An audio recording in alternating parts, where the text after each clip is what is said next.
Donatism was a Christian sect within the Roman province of Africa that flourished in the 4th and 5th centuries among Berber Christians. Donatism had its roots in the social pressures among the long-established Christian community of Roman North Africa. During the persecutions of Christians under Diocletian, the Donatists were members of an offshoot church which did not follow the same doctrine as some other churches of the rest of early Christianity in late antiquity. Donatism was an indirect outcome of Diocletian's persecutions. The governor of Africa had been lenient towards the large Christian minority under his rule during the persecutions. He was satisfied when Christians handed over the scriptures as a token repudiation of the faith. Some Christians acceded to this convenient action. When the persecutions came to an end, however, they were branded traditors, those who handed over by the critics,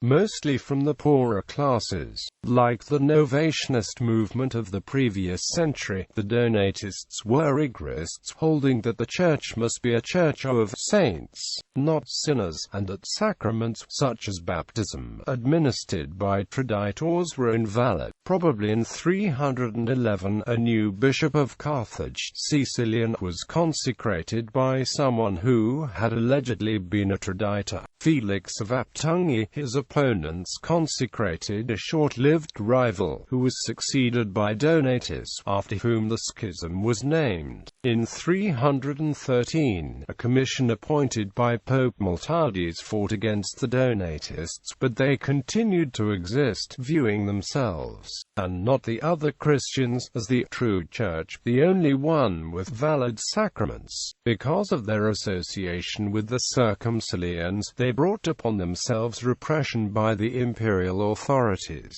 but they drew upon African regional sentiment, while their opponents had the support of Rome. They were still a force at the time of St. Augustine of Hippo at the end of the 4th century, and disappeared only after the Arab conquest of the 7th-8th century. Churches. The primary disagreement between Donatists and the rest of the early Christian church was over the treatment of those who renounced the faith. During the persecution under the Roman Emperor Diocletian, a disagreement that had implications both for the Church's understanding of the sacrament of penance and of the other sacraments in general. The rest of the Church was far more forgiving of these people than the Donatists. The Donatists refused to accept the sacraments and spiritual authority of the priests and bishops who had fallen away from the faith during the persecution. During the persecution, some church leaders had gone so far as to turn Christians over to Roman authorities and had handed over religious texts to authorities to be publicly burned.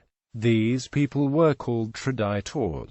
These traditors had returned to positions of authority under Constantine I, and the Donatists proclaimed that any sacraments celebrated by these priests and bishops were invalid. The first question, therefore, was whether the sacrament of penance can effect a reconciliation whereby the apostate, or in some cases specifically the traditor, may be returned to full communion. The Orthodox Catholic position was that the sacrament was for precisely such cases, though at the time the Church still followed the discipline of public penance whereby a penitent for such a grievous offense would spend years, even decades, first outside the doors of the church begging for the prayers of those entering, then kneeling inside the church building during services, then standing with the congregation, and finally receiving the Eucharist again in a long progress toward full reconciliation. The Donatists held that such a crime, after the forgiveness of baptism, disqualified one for leadership in the church, a position of extreme rigorism. The second second question was the validity of sacraments celebrated by priests and bishops who had been apostates under the persecution. The Donatists held that all such sacraments were invalid by the sinful act. Such clerics had rendered themselves incapable of celebrating valid sacraments. This is known as ex opere operantis, Latin for from the work of the one doing the working, that is, that the validity of the sacrament depends upon the worthiness and holiness of the minister confecting. The Catholic position, according to Augustine, was ex opere operato, from the work having been worked, in other words,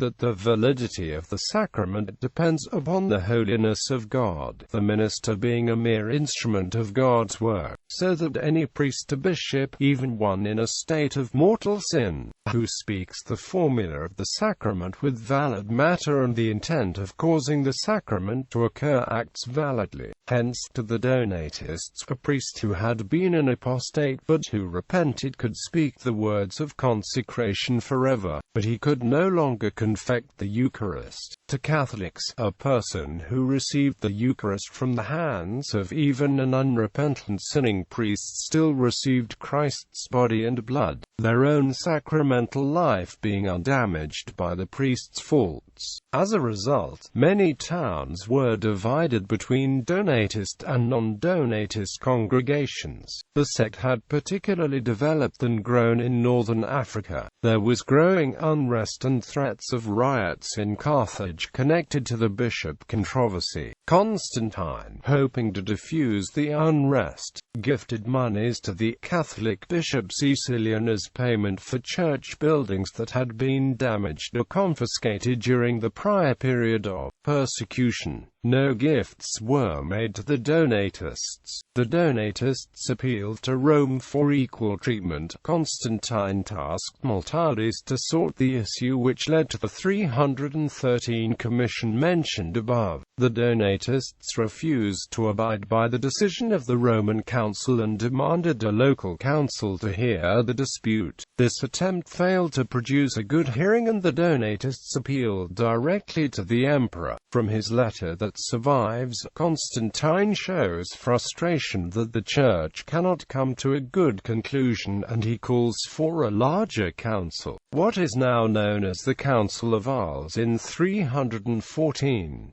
Again, the decision went against the Donatists, and again they appealed to Constantine. The emperor demanded that all parties be brought to Rome for a hearing. Constantine ruled in favor of Sicilian and warned against unrest. A delegation from Rome traveled to Carthage to seek a compromise. This trip failed miserably. Donatist extremists were stirring up protests and violence in the streets. The Donatists refused to accept any compromise, a decision in favor of the Catholic bishop. After the Constantinian shift, when other Christians accepted the emperor as a leader in the church, the Donatists continued to see the emperor as the devil. After several attempts to bring reconciliation, in 317 Constantine issued a severe edict that threatened the death penalty to anyone who disturbed the peace of the empire. Another edict followed that called for the confiscation of all Donatist church property. In Carthage, Donatists refused to surrender buildings, and the local Roman governor called for a police action, sending troops in to deal with the Donatists. The historical records are unclear, but it appears that some Donatists were killed and clergy were sent into exile. Outside of Carthage, however, Donatist churches were left undisturbed and the clergy were allowed to remain in place. Ultimately, Constantine's efforts to bring unity between the Catholics and the Donatists failed, and by 321 Constantine granted toleration to the Donatists. In an open letter to the Catholics, Constantine Valentine asked the bishops to show moderation and patience to the Donatists. More laws against the Donatists were issued by Valentinian I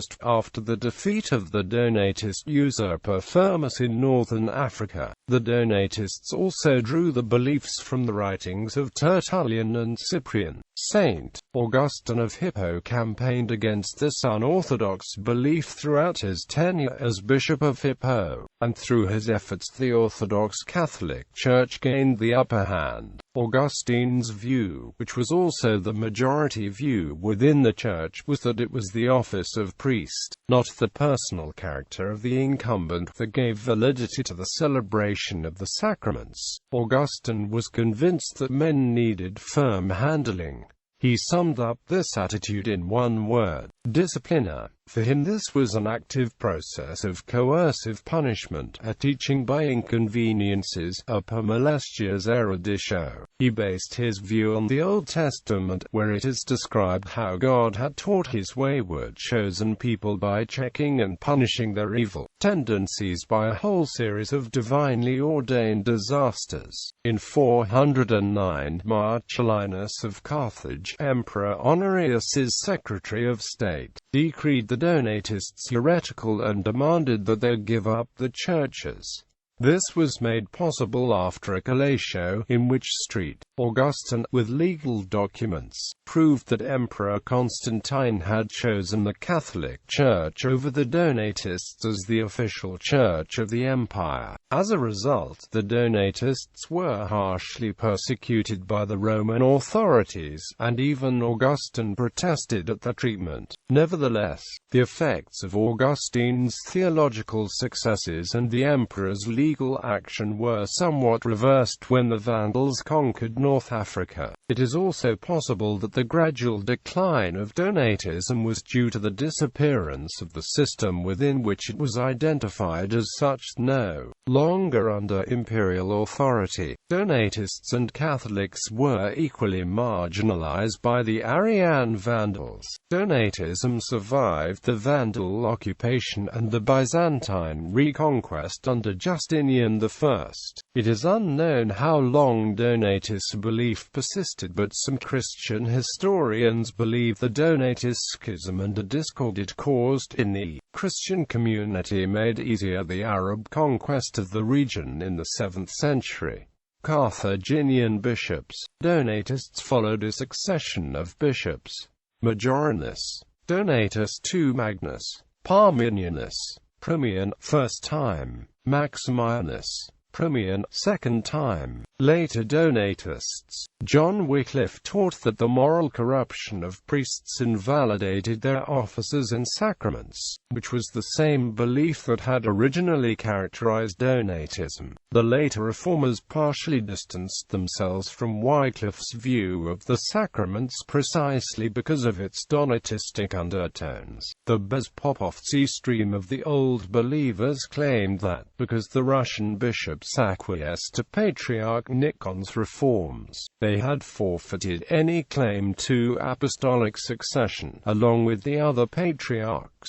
Epithet. During and after the Reformation, the word Donatist was commonly used by the magisterial reformers as an incriminating label for the more radical reformers such as the Anabaptists. Conservative Lutherans are sometimes labeled Donatists by liberal Lutherans, as a reference to the doctrine of church fellowship and position that churches which deny that Jesus' true body and true blood are eaten during the Eucharist do not celebrate a valid Lord's Supper. Within the Catholic Church, the breakaway group, the Society of St. Pius X, is sometimes accused of having a Donatist mentality.